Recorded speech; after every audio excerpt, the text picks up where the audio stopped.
The debate में आप सबका स्वागत है।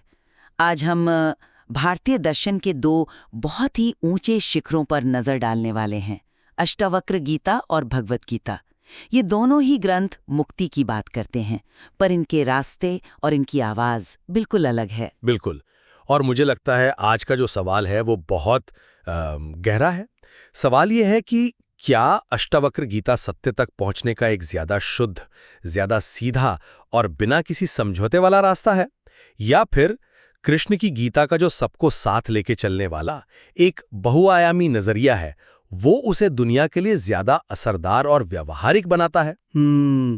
मेरा पक्ष ये है कि अष्टावक्र की कहीं बातें सत्य का वो शुद्धतम रूप है जिस पर समय, समाज या राजनीति की कोई धूल नहीं है। वो सत्य को ठीक वैसे ही पेश करती हैं जैसा वो है। और मैं ये कहूंगा कि कृष्ण की गीता की असली ताकत ही उसका लचीलापन और सबको समेट लेने की क्षमता है। और यही वो गुण है जो उसे हजारों सालों से एक जिंदा और आप कह सकते हैं धड़कता हुआ ग्रंथ बनाए हुए है। देखिए, मैं अपनी बात यहाँ से शुरू करना चाहूंगी कि अष्टावक्र गीता वो अपने आप में एक बिल्कुल अनूठी चीज़ है। मतलब उसके सामने वेद और उपनिषद भी बहुत धीमी आवाज़ में बोलते हुए लगते हैं। ये सत्य का एक ऐसा बयान है जिस पर किसी भी चीज़ का कोई असर नहीं है। अष्टावक्र एक शुद्ध सत्यवादी हैं, कृष्ण की तरह नहीं जो सबको साथ लेकर चलने की कोशिश करते हैं। वो इसकी परवाह ही नहीं करते कि सुनने वाले को कैसा लगेगा। वो बस सच कह देते हैं बिना किसी लाग लपेट के। उनकी भाषा वो गणित जैसी है, 2 और 2 4। वहाँ आप अपनी मर्जी से 3.5 या 4.25 का मतलब नहीं निकाल सकते। अष्टावक्र को समझने के लिए आपको खुद को, अपने अहंकार को, अपनी मान्यताओं को पूरी तरह दांव पर लगाना पड़ता है। ये ग्रंथ तुरंत मुक्ति का वादा नहीं, बल्कि घोषणा करता है, अधुनेव सुखी शांतः बंध मुक्तो भविष्यसि, यानी तू अभी इसी पल सुखी, शांत और बंधनों से मुक्त हो जाएगा। मैं आपकी बात समझ रहा हूं, पर मैं इसे एक बिल्कुल अलग नजरिए से देखता हूं। देखिए, इस बात का सबसे बड़ा सबूत कि अष्टावक्र की जो जिसे आप शुद्धता कह रही हैं वो अव्यवहारिक है, वो ये है कि समाज पर उसका असर कितना रहा है, लगभग न के बराबर। वहीं दूसरी तरफ कृष्ण की गीता का इतना गहरा और लंबा असर इसीलिए है क्योंकि वो सबको साथ लेकर चलने को एक तरह से परम सत्य से ज्यादा अहमियत देती है। वो एक खिचड़ी की तरह है जिसमें हर किसी के लिए कुछ ना कुछ है।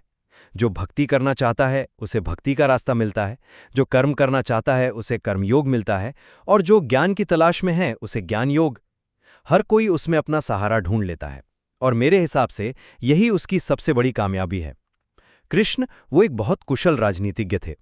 वो जानते थे कि बात कैसे कहनी है। उनकी बातें स्याही के धब्बों की तरह हैं, जिसमें हर कोई अपने मन की तस्वीर देख सकता है। एक ऐसा ग्रंथ जो किसी को सहारा ही न दे पाए, उसकी उपयोगिता बहुत सीमित हो जाती है। अष्टावक्र वो तो किसी को अपने कंधे पर हाथ भी नहीं रखने देते, जबकि कृष्ण हर किसी को अपना कंधा देने के लिए तैयार खड़े हैं। नहीं, ये जो आपने खिचड़ी वाली बात कही ना, ये बहुत दिलचस्प है। पर मेरे हिसाब से यही तो कृष्ण की गीता की सबसे बड़ी कमजोरी है। ये लोगों को वही चीज मान लेने देती है जो वे पहले से मानते हैं। देखिए ना, शंकराचार्य को उसमें सिर्फ ज्ञान दिखाई दिया, तो रामानुज को सिर्फ भक्ति, तिलक ने उसे कर्म का बिगुल बना दिया। ये तो आत्मसुधार कहाँ हुआ, ये तो आत्मसंतुष्टि हुई। कृष्ण की गीता के साथ आपको बदलने की जरूरत नहीं पड़ती, आप जैसे हैं वैसे ही बने रह सकते हैं। जबकि अष्टावक्र वो आपको अपनी मर्जी से अर्थ निकालने की कोई छूट ही नहीं देते। वो आपको मजबूर करते हैं कि आप खुद को पूरी तरह छोड़ें और बदलें। आपकी बात में दम तो है, मैं मानूंगा, पर क्या ये वाकई एक कमजोरी है या फिर यही इसकी सबसे बड़ी ताकत है? देखिए, किसी ग्रंथ की कीमत इस बात से तय होती है कि वो कितने लोगों तक पहुंचता है, कितने लोगों की जिंदगी को छूता है। कृष्ण की गीता हर पीढ़ी को, हर इंसान को ये आज़ादी देती है कि वो उसमें अपने लिए मतलब खोजे। इसी वजह से तो वो एक जिंदा ग्रंथ बना हुआ है, कोई म्यूजियम में रखी हुई चीज़ नहीं। अष्टावक्र की जो गणित जैसी सटीकता है वो उसे एक खूबसूरत लेकिन ठंडे आसमान की तरह बना देती है, जिसमें कोई बादल नहीं है, आप कोई आकृति नहीं देख सकते। उसकी पूजा की जा सकती है पर उससे बातचीत नहीं हो सकती। लेकिन जिसे आप बातचीत कह रहे हैं, कहीं वो सिर्फ अपने मन के मान्यताओं को ग्रंथ पर थोपना तो नहीं है? अगर कोई ग्रंथ आईने की तरह है जिसमें हर किसी को सिर्फ अपनी शक्ल दिखती है, तो फिर वो ग्रंथ खुद क्या कह रहा है? एक ऐसा ग्रंथ जो किसी को चुनौती ही न दे, जो सबको खुश रखे, वो आध्यात्मिक तरक्की कैसे करा सकता है? खतरा ये है कि जहां हर कोई अपने मन का मतलब निकाल सकता है, वहां कोई अपने स्वार्थ के लिए भी तो उसका इस्तेमाल कर सकता है। क्या सत्य को इस तरह की मिलावट से बचाने की जिम्मेदारी गुरु की नहीं होती? यहां मैं आपसे पूरी तरह असहमत हूं। आप मिलावट शब्द का इस्तेमाल कर रही हैं, मैं उसे अनुकूलन कहूंगा। और ये कौन तय करेगा कि एक सही मतलब क्या है? कृष्ण की गीता सिखाने वाले पर नहीं, बल्कि सीखने वाले पर भरोसा करती है। वो आपको औजार देती है, ये नहीं बताती कि उन औजारों से आपको क्या बनाना है। और हजारों साल से उसका टिका रहना ही इस बात का सबूत है कि ये भरोसा सही था। जो चीज़ बहुत कठोर होती है ना, वो टूट जाती है। जो लचीली होती है, वो हर तूफान में टिकी रहती है। चलिए इस बात को दूसरे पहलू से देखते हैं। आप जिसे लचीलापन कह रही हैं, वो कहीं ना कहीं सत्य के साथ एक तरह का समझौता है। देखिए, सत्य की प्रकृति वो थोड़ी अभिजात्य होती है, वो सबके लिए नहीं होती। वो हीरे की तरह है, कंकड़ पत्थरों की तरह नहीं जो हर जगह बिखरे मिल जाए। अष्टावक्र हीरे तराशने वालों से बात करते हैं। और कृष्ण की गीता का जो राजनीतिक इस्तेमाल हुआ, जैसे तिलक ने देशभक्ति के लिए किया या गांधी ने अपने सिद्धांतों के लिए, ये तो सत्य का राजनीतिकरण हुआ। कृष्ण का कंधा अगर सबके लिए हाजिर है तो कोई भी उस पर रखकर बंदूक चला सकता है। अष्टावक्र ऐसे किसी भी इस्तेमाल की इजाजत नहीं देते। वो सिर्फ और सिर्फ शुद्ध अध्यात्म की बात करते हैं। नहीं, माफ कीजिएगा, पर मैं इस तर्क को नहीं मान सकता। आप जिसे अभिजात्य कह रही हैं, वो असल में तो आम इंसान की पहुंच से ही बाहर है। कृष्ण की गीता लोकतांत्रिक है, वो सबके लिए है। अष्टावक्र की गीता कुछ गिने चुने लोगों के लिए है, जो उसे एक बंद क्लब जैसा बना देती है। गांधी, तिलक, अरविंदो जैसे लोगों ने समाज को रास्ता दिखाने के लिए गीता का इस्तेमाल इसीलिए किया क्योंकि वो असल दुनिया से जुड़ती है। किसी ग्रंथ की सार्थकता इसी में तो है कि वो जिंदगी के हर पहलू को छू सके। अष्टावक्र समाज, राजनीति, परिवार, इन सबसे पूरी तरह कटे हुए हैं। उनका संदेश एक खूबसूरत सिद्धांत तो बन जाता है, पर जीने का रास्ता नहीं। और क्या जीने का रास्ता हमेशा आसानी होना चाहिए? शायद असली रास्ता वो मुश्किल ही होता है। आप कह रहे हैं कि अष्टावक्र समाज से कटे हैं। मैं कहूंगी कि वो समाज के भ्रमों से ऊपर उठे हुए हैं। उनका रास्ता वो क्रांतिकारी है। वो ये नहीं कहते कि तुम धीरे धीरे मुक्त होगे, वो कहते हैं अभी इसी क्षण तुम मुक्त हो। वो किसी अभ्यास या तैयारी की बात नहीं करते। वो सीधे कहते हैं साक्षी भाव में स्थित हो जाओ। उनका कहना है मुक्त एवासी सर्वदा, तू तो हमेशा से मुक्त है, बस इस बात को पहचान ले। ये क्वांटम लीप है, एक छलांग है, कोई सीढ़ी नहीं जिस पर धीरे धीरे चढ़ना पड़े। हाँ, ये सुनने में तो बहुत क्रांतिकारी लगता है, मैं मानता हूं। लेकिन जरा सोचिए, ये कितना अव्यावहारिक है। ये तो ऐसा हुआ कि आप किसी ऐसे इंसान से कहें जो पहाड़ के नीचे खड़ा है कि बस सोचो और तुम चोटी पर पहुंच जाओगे। ज्यादातर लोगों के लिए ये बात हताश करने वाली होगी। और यहीं पर कृष्ण का रास्ता ज्यादा यथार्थवादी और करुणा से भरा हुआ लगता है। वो भक्ति, कर्म और ज्ञान के अलग अलग रास्ते देते हैं, क्योंकि वो ये समझते हैं कि हर इंसान एक जैसी छलांग नहीं लगा सकता। वो लोगों को वहां से उठाते हैं जहां वे खड़े हैं और उन्हें धीरे धीरे ऊपर चढ़ने का रास्ता दिखाते हैं, एक एक सीढ़ी करके। अष्टावक्र का अभिमुक्त हो जाओ का संदेश उस घोड़े के लिए है जो सिर्फ चाबुक की परछाई देखकर दौड़ पड़ता है।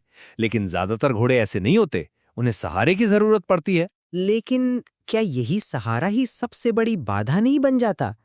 जब आप किसी को सीढ़ियां देते हैं तो आप इस बात को भी पक्का कर देते हैं कि मंजिल वो बहुत दूर है। आप यात्रा के भ्रम को और मजबूत कर देते हैं। अष्टावक्र का दृष्टिकोण ज्यादा साहसी और ज्यादा ईमानदार भी। वो कहते हैं कि कोई यात्रा है ही नहीं, कोई दूरी है ही नहीं, तुम पहले से ही वहां हो जहां पहुंचना चाहते हो। ये एक झटके में सारे भ्रम को तोड़ देता है। मैं मानती हूं ये आसान नहीं है, पर यही सबसे सीधा रास्ता है। इसमें कोई धोखा नहीं है। ईमानदारी अगर करुणा के बिना हो तो वो क्रूरता बन सकती है। कृष्ण का तरीका मनोवैज्ञानिक रूप से ज्यादा गहरा है। वो समझते हैं कि मन को एक प्रक्रिया चाहिए, उसे एक कैसे करे का जवाब चाहिए। वो ये प्रक्रिया देते हैं और उस प्रक्रिया से गुजरते हुए मन धीरे धीरे खुद ही शांत हो जाता है। ये एक बहुत कुशल तरीका है, भ्रम को मजबूत करना नहीं, ये तो एक तरह से मन को उसी के खेल में हराने जैसा है। आप गुरु के चरित्र को ही देख लीजिए। अष्टावक्र का चरित्र ही उनकी शिक्षाओं का सबूत है। गर्भ से ही सत्य बोलना, अपने पिता तक को टोक देना, भरी सभा में राजा जनक के पंडितों को चमारों की सभा कह देना, क्योंकि वो सिर्फ चमड़ी देखते थे, आत्मा नहीं। उनका यह कहना कि मंदिर के टेढ़े होने से कहीं आकाश टेढ़ा होता है, ये उनकी निर्भीकता दिखाता है। उनका संदेश भी उतना ही सीधा और भेदन करने वाला है। वो किसी को खुश करने के लिए सत्य से समझौता नहीं करते, और यही प्रामाणिकता उनकी सबसे बड़ी शक्ति है। बिल्कुल, और मैं भी यही कहूंगा कि कृष्ण का चरित्र भी उनकी शिक्षाओं का ही प्रतीक है। वो एक कुशल कूटनीतिज्ञ हैं, एक राजनेता हैं और एक योगी भी। वो जानते हैं कि सत्य को इस तरह से पेश करना पड़ता है कि लोग उसे अपना सकें। गीता की हजारों साल की सफलता उनके इसी कौशल का प्रमाण है। वो सत्य को कठोर बनाने के बजाय सुलभ बनाते हैं। उनकी बात ऐसी है जैसे बारिश के मौसम में बादल घिरते हैं। कोई उसमें हाथी की सूंड देखता है तो कोई गणेश जी की छवि, और कोई कहता है ये तो बस धुआं है। वो हर किसी को अपने हिसाब से मतलब निकालने की आज़ादी देते हैं, और यही उनकी करुणा और उनकी कुशलता है। अष्टावक्र आपको ग्रेनाइट का एक बड़ा सा पत्थर देते हैं, कृष्ण उसी पत्थर से खूबसूरत मूर्ति तराश कर आपको देते हैं। चीज वही है, पर एक को आप घर में सजा सकते हैं, दूसरे को उठाने के लिए भी हिम्मत चाहिए। तो देखिए, अंत में मैं बस यही कहूंगी कि अष्टावक्र गीता वो सत्य की एक बिल्कुल सीधी, बिना किसी मिलावट वाली घोषणा है। ये उन साधुकों के लिए है जो किसी सहारे की तलाश में नहीं हैं, बल्कि परम सत्य का सामना करने के लिए पूरी तरह तैयार हैं। ये कोई दर्शन नहीं है, बल्कि एक प्रत्यक्ष अनुभव है जो तुरंत रूपांतरण की क्षमता रखता है। इसका सार एक ही वाक्य में है, विश्व साक्षी सुखी भाव। दुनिया के साक्षी बन जाओ और सुखी हो जाओ, अभी और यहीं। और मैं अपनी बात को इस तरह से समेटना चाहूंगा कि भगवद गीता की जो असली ताकत है वो उसकी सार्वभौमिकता में है, उसकी करुणा में है, और समय के साथ खुद को ढाल लेने की क्षमता में है। ये एक ऐसे कुशल शिक्षक की तरह है जो हर छात्र के स्तर पर उतरकर उसे ज्ञान देता है, और इसका स्थायी प्रभाव ये साबित करता है कि सबको साथ लेकर चलना और व्यावहारिक ज्ञान कभी कभी कठोर और अव्यावहारिक शुद्धता की तुलना में आध्यात्मिक यात्रा में ज्यादा शक्तिशाली औजार साबित होते हैं। तो आज की चर्चा ने हमारे सामने कह सकते हैं कि दो बिल्कुल अलग रास्ते रखे हैं। एक रास्ता वो बिल्कुल साफ आकाश जैसा है, जिसमें कोई बादल नहीं, जहां आप कोई आकृति नहीं देख सकते। उसे जानने के लिए आपको खुद निराकार होना पड़ेगा। और दूसरा रास्ता बारिश के बादलों जैसा है, जिसमें हर कोई अपने मन की आकृति देख सकता है और उससे जुड़ सकता है। दोनों ही अपने आप में पूर्ण हैं और हमें सोचने के लिए बहुत कुछ देते हैं। इस सामग्री में और भी बहुत कुछ है जो इन दृष्टिकोणों को और गहराई से समझने में मदद कर सकता है।